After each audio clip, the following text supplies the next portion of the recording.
At the very end of last episode 235 of the Spun Today Podcast, I teased the fact that I saved the life of a little old lady and that I would tell you guys all about it during this episode right here. Now, I don't know for a fact or not if the folks that witnessed the incident are thinking of me as the Dominican Spider-Man or Batman or the Dominican Superman even. I don't know. And honestly, it's not for me to say. I'll leave that for you all to decide. But not seriously, that's all for me to say that I busted my ass riding my bike.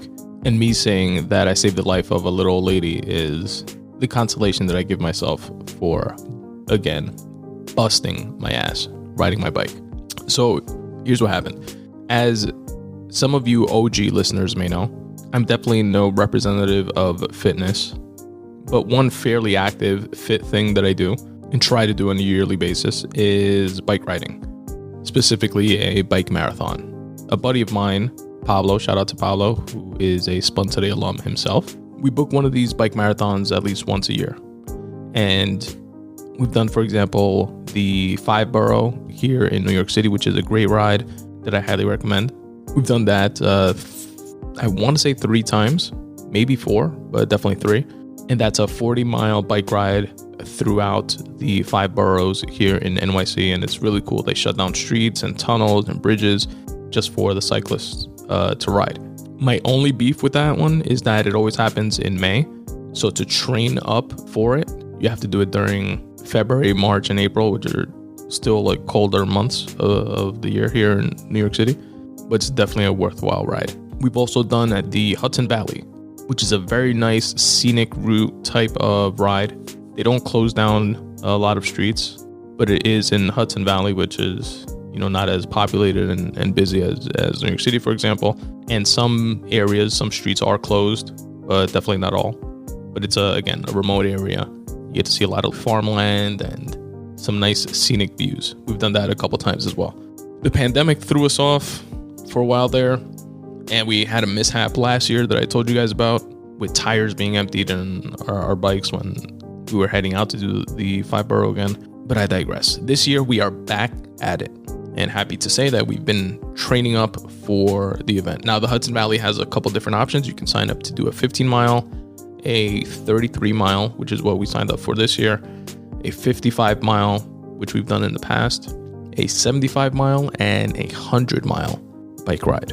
And what we typically do is a couple months before, we dust off our bikes and begin riding in anticipation to train up to the amount of miles that we plan to do for the marathon. So the first day we went out, we did, we had a goal of doing 5 miles.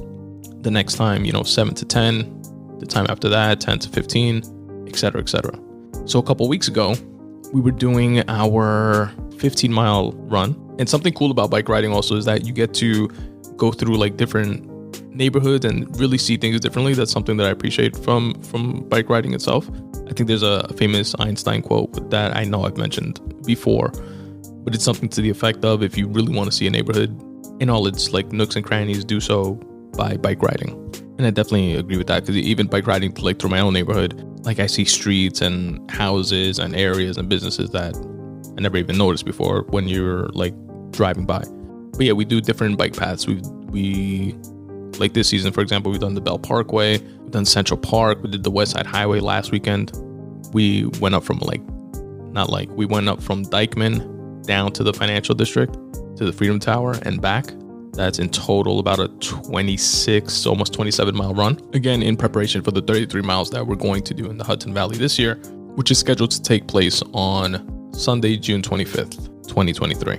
But again, circling back to my 15-mile preparation ride. So for this one, we decided to do Queens Boulevard, which we have done in the past during other seasons. Queens Boulevard around Forest Park, there's a new bike path, or fairly new, it's a couple years old probably, where you can take the bike path in Forest Hills all the way across, across Queens Center Mall, across Woodside, all the way through to LIC. And there's a point where you can either choose to go into LIC and the path continues there, or cross the Queensboro Bridge and then bike into the city, into the paths there. Now, it's a bike path, so it's protected, air quotes.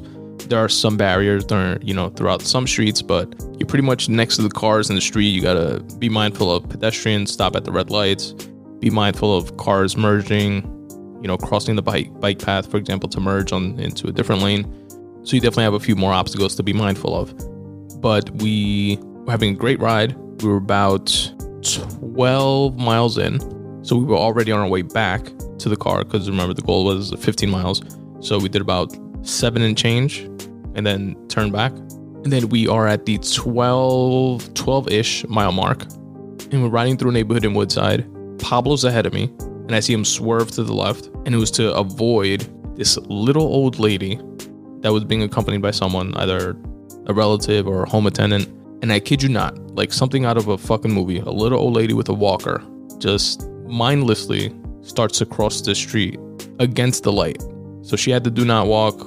We had green, straight green lights ahead. He swerves and misses her. She just keeps going, doesn't look left or right. And I'm coming up on her, and I have a decision to make. Either try to swerve and avoid her, which we're in a street, just to like paint the picture for you guys. It's the bike lane. To the right is the sidewalk. To the left are parked cars. And then to the left of that, the street, where cars are driving. So either try to avoid her with the little room I have between where she now is and the parked cars, or fucking slam into her, in which case she would have likely died. Again, very frail elderly woman with a walker. Or choose to be the hero and slam on the brakes with no regard for my own well-being and save this little old lady's life.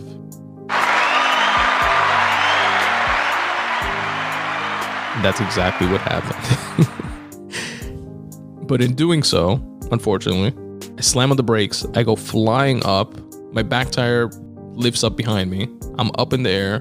I land on my front handlebars, snapping my light reflector, snapping my bell and breaking it, snapping my phone holder that's also on my handlebar, completely breaking them off. My phone almost falls in the sewer.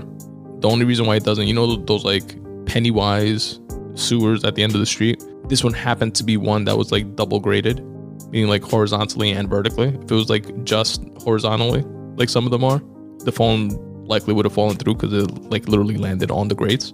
I hear the person that the old lady is with saying, "Ay, mira, se cayó el muchacho." And then they dip and just completely bounce. They're like, "Oh shit." Pablo turns back. A couple that was like waiting for the light to cross the street, right where, like behind where the old lady was. She helped me up. And she was like, "Oh, I bike here all the time. And, people just walk into the lane like that. Are you okay? Are you okay?" I can't fucking talk. Like I'm trying to grab my breath. It literally knocked the wind out of me. And I'm in fucking pain like a motherfucker. I'm like, yeah, I'm okay. I just gotta like catch my breath and like eke the words out. She leaves. I'm chilling there with my boy Pablo. We're right across the street from Walgreens pharmacy, for those of you who are not familiar. And I'm like, for like 5 or 10 minutes, just like walking around, trying to catch my breath, feeling like my side. It's like my lower chest, upper rib area. I'm like trying to see, is something broken? Like shit just fucking hurts like a motherfucker. Then I'm in a predicament. I'm like 3 to 4 miles away from the car. There's no like Uber bike services that I'm aware of. I can't just call an Uber to take me back to the car, but I can also barely walk without it like hurting like hell.